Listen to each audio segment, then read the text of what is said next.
今次立法會選舉咧，你哋每一個手中都有一票，同特首選舉唔同嘅，有得揀公民黨。曾蔭權話培訓政治人才，所以佢要委任政治助理。真正要培訓政治人才，應該係行民主直選，係咪？係。九龍東攞3席，泛民創奇蹟。當你哋遇到唔公道嘅嘢，我希望你哋記得，你哋身邊永遠都有公民黨，有傑哥，有我哋去撐你，好冇？好。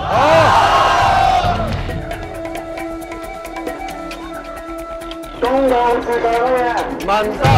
公道是為乜嘢？民心。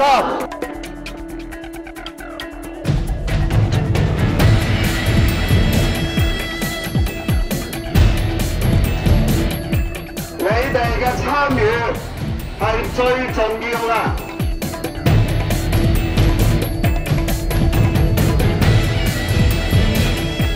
呢一隊咧，正係我認為有理想、有幹勁、真正支持民主嘅隊伍，所以我好樂意咧支持佢哋。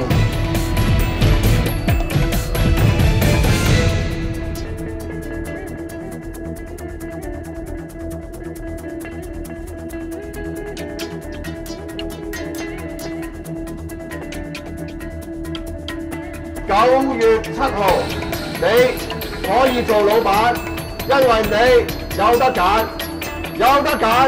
揀公民黨。